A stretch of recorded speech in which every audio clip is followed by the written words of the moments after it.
This is On the Line, and I'm Aisha Tanzim. A couple of uninhabited islands east of mainland China called Senkaku in Japan and Diaoyu in China are the source of tensions between the two countries.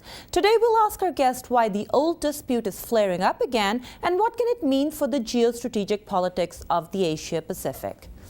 Robert Manning is a senior fellow at the Atlantic Council. He's been a member of the Secretary of State's policy planning staff. Welcome, Mr. Manning. So my first question to you is, what is the strategic importance of these islands?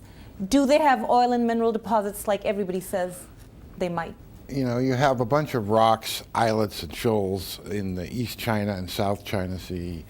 No one has ever done an authoritative, if you talk to oil companies, no one has ever done an authoritative survey. It's believed that there's some oil and gas off the East China Sea.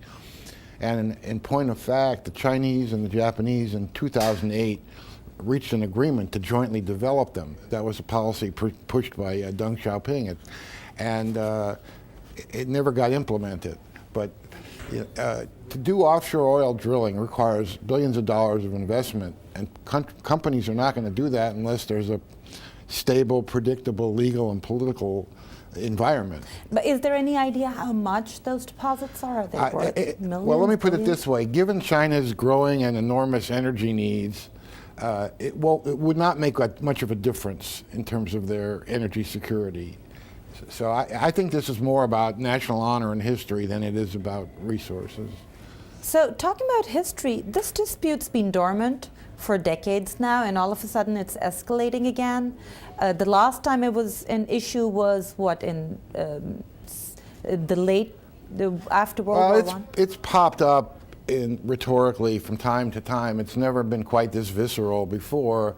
And I don't think that's an accident. You have new government, you have a new nationalist government in Japan, you have a new government in China, a new generation taking over that has been talking in terms that they haven't talked before about becoming a maritime power, and also at a time when their economic model has kind of run its course and they have to make difficult reforms.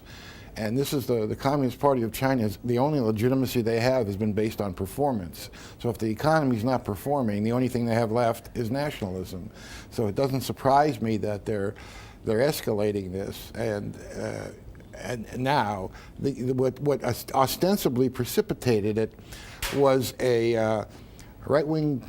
Those islands are privately owned. So before you say that, you said China's escalating it, whereas Japan recently bought some of those islands for $26 million, if I'm not mistaken, and that was seen by China as an escalation.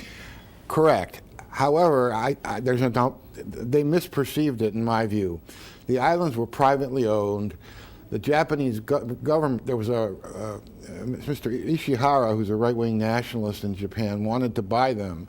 The Japanese government was nervous about that and wondering what he would do if he actually owned them, so the government instead bought them. If I was China, I would have seen that as a positive step that would likely avoid potential provocations. But they read it the opposite way, that this is some escalation of asserting sovereignty. Although if you're China and you're saying this is my land and another government is buying it, wouldn't it be seen as a provocation? But Japan had been administering those islands since 1972, when the Okinawa reversion of U.S. The occupation of Japan ended, and it's based on a 1895 treaty that China signed but resents the treaty and calls it an unequal treaty. So that's a matter of international law. When you're looking at East Asia, you're looking at a $19 trillion economy, and you're looking at empty rocks on which there's nothing. We're not talking about the Korean Peninsula. We're not talking about Poland, the kinds of things historically countries have fought over. We're talking about 5 uninhabited islands. Right, and it gets worse. All over the South China Sea, you have islands that are barely above water at high tide that the Chinese have inflated estimates of oil and gas. Their estimates of oil and gas, for example, in the South China Sea, are 12 times that of the U.S. Geological Survey. So here's my question. Given that the islands are uninhabited Nothing is there. They're barely livable at high tide. You can't even walk there. There were huge anti-Japan protests when this escalated and flared up. What's the cause of that? Well, as I said, this is about history and the national honor.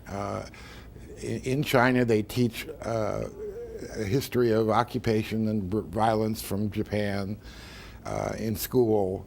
People are inculcated in this.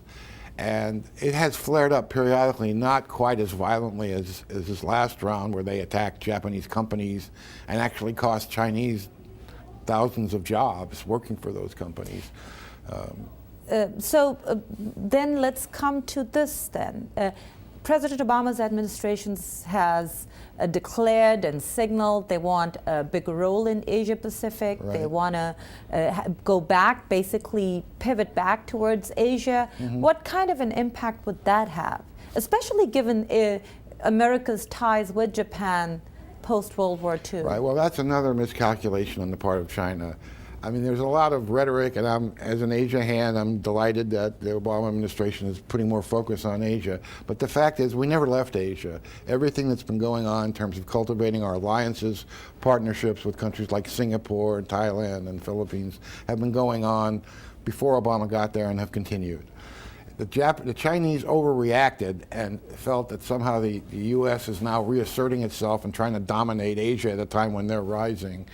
And I think this has contributed to a heightened Chinese nationalism.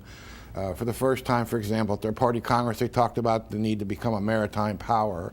But given you're saying China overestimated, but isn't it that Japanese foreign minister came and met Hillary Clinton, the U.S. Secretary of State, when this escalated and said U.S. needs to put out a statement and basically almost protect Japan under the U.S.-Japan treaty post-World War? Well, yes, Japan is a treaty ally of the United States. We're obliged to protect them. And U.S. officials have made it clear that these islands, which are under Japanese administration, is under that alliance umbrella. You have to ask the question, you know, the Chinese have started escalating first with maritime ships, then air surveillance. They're trying, in effect, to disrupt Japan's ability to administer the islands. And you have to ask, where is this going to go? We're not going to have a nuclear war between two nuclear weapon states. It didn't happen during the Cold War with a lot larger things at stake than a bunch of uninhabited islands. So you wonder where the Chinese are going with this. As I said, they had a policy under Deng Xiaoping of putting aside differences and jointly developing the resources, because these issues are just too hard. You know, how do you compromise on national honor? It's very difficult. But since the islands themselves are not worth anything, if you can develop the resources, perhaps over time, you can manage this a little So bit. very quickly, is Japan open to sharing the resources with China if they develop it? As I said, they signed in 2008 an agreement to jointly develop it. It was fairly detailed. It never got implemented because some Chinese fishing boats ran into the Japanese Coast Guard, and then there was an incident. They arrested them. And that was in 2010, and that was the end of it. But the agreement's still there on paper, and perhaps they'll go back to it at some point. Because I say, it's not clear to me where either Japan or China sees this going. You know, there's a Chinese saying, kill the chicken to scare the monkey. And they have these claims that they've been more assertive on all over the East and South China Sea, and they see Japan as they want to demonstrate their ability to assert themselves on Japan, because I think they'll see the ASEAN countries in Southeast Asia more likely to fall in line if that happens. And I think they've totally miscalculated. They thought the Japanese would cave, and I was just in Tokyo a few weeks ago, and it's completely the opposite. The Japanese are loaded for bear. They don't like being pushed around, bullied, and so this has a potential to get really ugly. Very quickly, the last 15 seconds, can it lead to war? You said it cannot, but can it escalate to that point? I would guess 2013 we will see naval skirmishes both in the East and South China Sea, because there's more traffic as the Chinese assert themselves and people defend themselves. And countries like Japan have bought submarines, and there's more potential for things happening. So I think there may be small clashes, but I don't see a wide-scale war. And but I do think it's. But I'll thank you right here. I know we can go on talking about this topic, but we have to wrap up. Robert Manning is the Senior Fellow at the Atlantic Council, and we thank him for joining us.